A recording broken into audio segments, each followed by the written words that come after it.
ನಮಸ್ತೆ ಎಲ್ಲರಿಗೂ. ಇವತ್ತಿನ ಒಂದು ವಿಡಿಯೋದಲ್ಲಿ SI2 ಕ್ವಶನ್ ಪೇಪರ್ ಅದರಲ್ಲಿ 4ನೇ ತರಗತಿ ಕನ್ನಡ ವಿಷಯದ ಸಂಕಲನಾತ್ಮಕ ಮೂಲ್ಯಾಂಕನ 2 ಈ ಒಂದು ಕ್ವಶನ್ ಪೇಪರನ್ನು ನೋಡೋಣ. ಈ ವಿಡಿಯೋ ನಿಮಗೆ ಸ್ವಲ್ಪನಾದರೂ ಉಪಯೋಗ ಆಗಿದೆ ಅಂತ ಅನಿಸಿದರೆ ಪ್ಲೀಸ್ ನನ್ನ ಚಾನಲ್ನ ಸಬ್ಸ್ಕ್ರೈಬ್ ಮಾಡ್ಕೋತೀರಾ. ಇವಾಗಿರುವ ಒಂದು ಮಾಹಿತಿ ಪ್ರಕಾರ 6ರಿಂದ 9ನೇ ತರಗತಿ ಮಕ್ಕಳಿಗೆ DSCRT ಅವರ ಕಡೆಯಿಂದನೇ ಪ್ರಶ್ನೆ ಪತ್ರಿಕೆ ರೆಡಿ ಮಾಡಿ ಕೊಡ್ತಾರೆ ಅನ್ನೋ ಒಂದು ಮಾಹಿತಿ ಇದೆ ಅಲ್ವಾ. ಈಗ ಹಾಗಾಗಿ ಉಳಿದಿರೋ ಮಕ್ಕಳಿಗೆ ನಾವು ಕ್ವಶನ್ ಪೇಪರನ್ನು ರೆಡಿ ಮಾಡ್ಕೋಬೇಕು.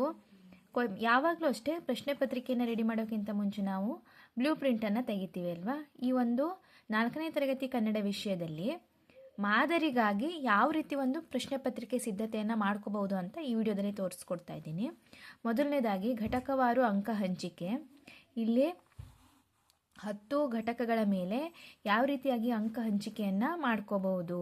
ಮಹಿಳಾ ದಿನಾಚರಣೆ, ಸರ್ವಜ್ಞನ ತ್ರಿಪದಿಗಳು, ವೀರ ಅಭಿಮನ್ಯು, ಪ್ರವಾಸ ಹೋಗೋಣ, ಬಾವಿಯಲ್ಲಿ ಚಂದ್ರ, ಹುತಾತ್ಮ ಬಾಲಕ, ದುಡಿಮೆಯ ಗರಿಮೆ, ಕನಸುಗಾರ ಕಲಾಂ, ಕಾಡಿನಲ್ಲೊಂದು ಸ್ಪರ್ಧೆ, ಅದೇ ರೀತಿಯಾಗಿ ಕೊನೆಯಲ್ಲಿ ವ್ಯಾಕರಣ ಅಂಶಗಳು. ಒಟ್ಟು 26 ಪ್ರಶ್ನೆಗಳು, 40 ಅಂಕ, ಎಲ್ಲ ಪಾಠ ಸೇರಿಸಿ 100% ಆಯಿತು. ಈ ರೀತಿಯಾಗಿ ನಾವು ಮೊದಲನೇದಾಗಿ ಯಾವ್ಯಾವ ಪಾಠಕ್ಕೆ ಎಷ್ಟೆಷ್ಟು ವೇಟೇಜ್ ಕೊಡಬೇಕು ಅಂತ ಮಾಡ್ಕೊಬಿಟ್ರೆ ನೆಕ್ಸ್ಟು ಆ ಪಾಠದ ಮೇಲೆ ಕ್ವಶನ್ ತೆಗೆಯೋದಕ್ಕೆ ಈಸಿ ಆಗುತ್ತೆ. ಅದೇ ರೀತಿಯಾಗಿ ಜ್ಞಾನಕ್ಕೆ ಎಷ್ಟು ಅಂಕ ಕೊಡಬೇಕು, ಅದೇ ರೀತಿಯಾಗಿ ತಿಳುವಳಿಕೆಗೆ ಎಷ್ಟು ಅಂಕ ಮತ್ತು ಅಭಿವ್ಯಕ್ತಿ ಅನ್ವಯಕ್ಕೆ ಎಷ್ಟು ಅಂಕ ತೆಗಬೇಕು ಅಂತ ಬರ್ಕೊಂಡಾಯಿತು. ಅದೇ ರೀತಿಯಾಗಿ ವಸ್ತುನಿಷ್ಠ ಎಷ್ಟು ಪ್ರಶ್ನೆಗಳು, ಕಿರು ಉತ್ತರ ಎಷ್ಟು ಪ್ರಶ್ನೆಗಳು, ದೀರ್ಘ ಉತ್ತರ ಎಷ್ಟು ಪ್ರಶ್ನೆಗಳು, ಮತ್ತು ಕಠಿಣತಾವಾರು ಅಂಕ ಹಂಚಿಕೆಯಲ್ಲಿ ಸರಳ ರೂಪದ ಪ್ರಶ್ನೆ ಎಷ್ಟು, ಸಾಧಾರಣ ಪ್ರಶ್ನೆ ಎಷ್ಟು, ಕಠಿಣ ಪ್ರಶ್ನೆ ಎಷ್ಟು, ಈ ರೀತಿಯಾಗಿ ಒಂದು ಬ್ಲೂ ಪ್ರಿಂಟ್ ಹಾಕ್ಕೊಬಿಟ್ರೆ ನಮಗೆ ಕ್ವಶನ್ ಪೇಪರ್ ರೆಡಿ ಮಾಡೋಕ್ಕೆ ಈಸಿ ಆಗುತ್ತೆ. ಅದೇ ರೀತಿಯಾಗಿ ಈಗ ಮಹಿಳಾ ದಿನಾಚರಣೆ ಪಾಠದಿಂದ ವಸ್ತುನಿಷ್ಠ ಪ್ರಶ್ನೆ 1 ಮಾರ್ಕಿಂದು 1, ಸರ್ವಜ್ಞನ ತ್ರಿಪದಿ ಪಾಠದಿಂದ ವಸ್ತುನಿಷ್ಠ ಪ್ರಶ್ನೆ 1 ಮಾರ್ಕ್ದು 1, ವೀರ ಅಭಿಮನ್ಯುವಿಂದ ತಿಳುವಳಿಕೆಯಲ್ಲಿ ಕಿರು ಉತ್ತರ 1 ಪ್ರಶ್ನೆ 2 ಅಂಕದ್ದು. ಈ ರೀತಿಯಾಗಿ ನಾವು ಪ್ರತಿಯೊಂದು ಪಾಠಕ್ಕೂ ಕೂಡ ಹಂಚಿಕೆ ಮಾಡಿಕೊಂಡು ನೆಕ್ಸ್ಟು ಕ್ವಶನ್ ಪೇಪರ್ ರೆಡಿ ಮಾಡೋಕ್ಕೆ ಹೋದರೆ ನಮಗೆ ಬೇಗ ಪ್ರತಿಯೊಂದು ಪಾಠದ ಮೇಲೆ ಕ್ವಶನನ್ನು ರೆಡಿ ಮಾಡ್ತಾ ಹೋಗ್ಬೋದು. ಇಲ್ಲಿ ಕೂಡ ಕೊನೆಯದಾಗಿ ಟೋಟಲ್ ನೋಡಿ, ವಸ್ತುನಿಷ್ಠ ಜ್ಞಾನದಲ್ಲಿ ವಸ್ತುನಿಷ್ಠ ಎಷ್ಟು ಪ್ರಶ್ನೆ ಬರುತ್ತೆ ಎಷ್ಟು ಅಂಕಕ್ಕೆ, ಅದೇ ರೀತಿಯಾಗಿ ಕಿರು ಉತ್ತರ ಎಷ್ಟು ಪ್ರಶ್ನೆ ಎಷ್ಟು ಅಂಕಕ್ಕೆ ಬರುತ್ತೆ ಅಂತ ಈ ರೀತಿಯಾಗಿ ಕೊನೆಯಲ್ಲಿ ಟೋಟಲ್ ಹಾಕ್ಕೊಂಡು ನಮಗೆ ಇಲ್ಲಿ ಟ್ಯಾಲಿ ಆಗಬೇಕು. ಒಟ್ಟು 26 ಪ್ರಶ್ನೆಗಳು 40 ಅಂಕಕ್ಕೆ ಈ ರೀತಿಯಾಗಿ ಟ್ಯಾಲಿ ಆಗಬೇಕು. ಅದೇ ರೀತಿಯಾಗಿ ಪ್ರಶ್ನವಾರು ವಿಶ್ಲೇಷಣೆಯನ್ನು ಇಲ್ಲಿ ಪ್ರಶ್ನೆ ಸಂಖ್ಯೆ 1ರಿಂದ 26ನೇ ಕ್ವಶನ್ವರೆಗೂ ಕೂಡ ನಾವು ಪ್ರಶ್ನವಾರು ವಿಶ್ಲೇಷಣೆಯನ್ನು ರೆಡಿ ಇಟ್ಕೋಬೇಕಾಗುತ್ತೆ.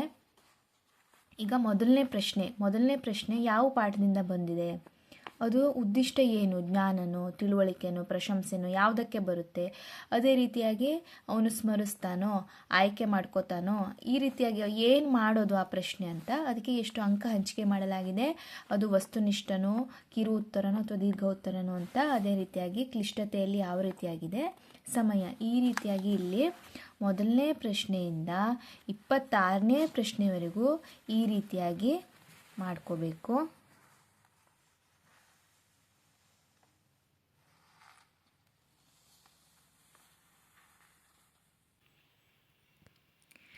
ಈಗ ಕ್ವಶನ್ ಪೇಪರನ್ನು ನೋಡ್ತಾ ಹೋಗೋಣ. ಇಲ್ಲಿ ನೋಡಿ, ತರಗತಿ 4 ವಿಷಯ ಕನ್ನಡ, ಅಂಕಗಳು 40, ಅವಧಿ 90 ನಿಮಿಷ. ಇಲ್ಲಿ ವಿದ್ಯಾರ್ಥಿ ಹೆಸರು. ನೆಕ್ಸ್ಟು ಮೊದಲನೇ ಮೇನು, ಬಿಟ್ಟ ಸ್ಥಳಗಳನ್ನು ತುಂಬಿರಿ. ಇಲ್ಲಿ ಕಮಲಾದೇವಿ ಚಟ್ಟೋಪಾಧ್ಯಾಯ ಡ್ಯಾಶ್ ಕ್ಷೇತ್ರದಲ್ಲಿ ಸಾಧನೆ ಮಾಡಿದ್ದಾರೆ. ಅದೇ ರೀತಿಯಾಗಿ ಮೀನನ್ನು ಮಾರಿ ಡ್ಯಾಶ್ ಎಣಿಸುವನು. ಮೂರನೇದು ಅಬ್ದುಲ್ ಕಲಾಂರ ಆತ್ಮಕಥನ ಡ್ಯಾಶ್. ಎರಡನೇ ಮೇನು, ಗುಂಪಿಗೆ ಸೇರಿದ ಪದ ಗುರುತಿಸಿ ಬರೆಯಿರಿ. ಇಲ್ಲಿ 3 ಪ್ರಶ್ನೆಗಳು 1 ಅಂಕದ್ದು. ಸೂರ್ಯ, ರವಿ, ಆರ್ಯ, ದಿನಕರ. ಮಹಿಳೆ, ಹೆಣ್ಣು, ಹೆಂಗಸು, ಇಳೆ. ಸಾಧನೆ, ಯಶಸ್ಸು, ಸಿದ್ಧಿ, ಹೋರಾಟ. ಮೂರನೇ ಮೇನು, ಹೊಂದಿಸಿ ಬರೆಯಿರಿ. 4 ಪ್ರಶ್ನೆಗಳು 1 ಅಂಕದ್ದು. ಹಂಪಿ, ಶ್ರವಣಬೆಳಗೊಳ, ವಿಜಯಪುರ, ಬೆಂಗಳೂರು. ಗೊಮ್ಮಟೇಶ್ವರ ವಿಗ್ರಹ, ಕಲ್ಲಿನ ರಥ, ವಿಧಾನಸೌಧ, ಗೋಲ್ ಗುಂಬಜ್.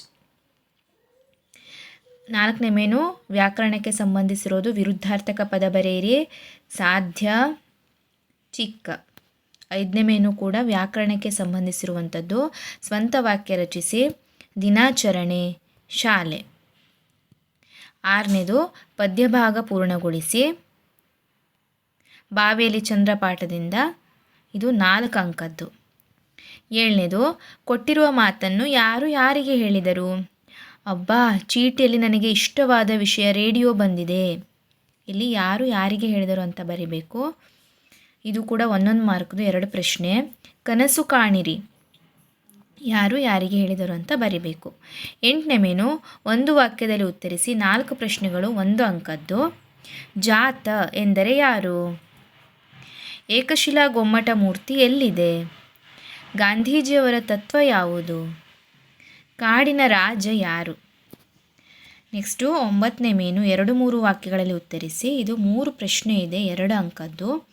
ಅಭಿಮನ್ಯು ಸುಭದ್ರೆಯ ಬಳಿ ಏನೆಂದು ವಿನಂತಿಸಿಕೊಂಡನು. ಬಾಲಕ ನಾರಾಯಣನ ಕುರಿತಾಗಿ ತಾಯಿಯ ದುಗುಡ ಏನಾಗಿತ್ತು. ಕಬ್ಬಿಣದಿಂದ ತಯಾರಿಸುವ ಸಲಕರಣೆಗಳು ಯಾವುವು. 10ನೇ ಮೇನು 5-6 ವಾಕ್ಯಗಳಲ್ಲಿ ಉತ್ತರಿಸಿ. 2 ಪ್ರಶ್ನೆ, 4 ಅಂಕದ್ದು. ರೇಡಿಯೋದ ಉಪಯೋಗವನ್ನು ತಿಳಿಸಿ. ಅದೇ ರೀತಿಯಾಗಿ ನೀನು ನಿನ್ನ ಗೆಳೆಯರಿಗೆ ಹೇಗೆ ಸಹಾಯ ಮಾಡುವೆ ಎಂಬುದನ್ನು ಬರೆ. ಈ ರೀತಿಯಾಗಿ ಬ್ಲೂ ಪ್ರಿಂಟ್ ಆಧಾರದ ಮೇಲೆ ಕ್ವಶನ್ ಪೇಪರನ್ನು ರೆಡಿ ಮಾಡ್ಕೋಬೋದು. ಈ ಎಲ್ಲ ಪ್ರಶ್ನೆಗಳನ್ನು ನಾನು ಏನು ಮಾಡಿದ್ದೀನಿ ಅಂತ ಹೇಳಿದರೆ, DSCRT ಅವರ ಒಂದು ಪ್ರಶ್ನಾಕೋಟಿ ಇದೆ ಅಲ್ವಾ, ಆ ಒಂದು ಪ್ರಶ್ನಾಕೋಟಿಯಿಂದ ಆಯ್ಕೆ ಮಾಡಿಕೊಂಡಂತಹ ಪ್ರಶ್ನೆಗಳಾಗಿದೆ ಇವೆಲ್ಲನೂ ಕೂಡ. ಪ್ರಶ್ನೆ ಪತ್ರಿಕೆ ರೆಡಿ ಆದಮೇಲೆ ಅದಕ್ಕೆ ಮಾದರಿ ಉತ್ತರಗಳು ಈ ರೀತಿಯಾಗಿವೆ.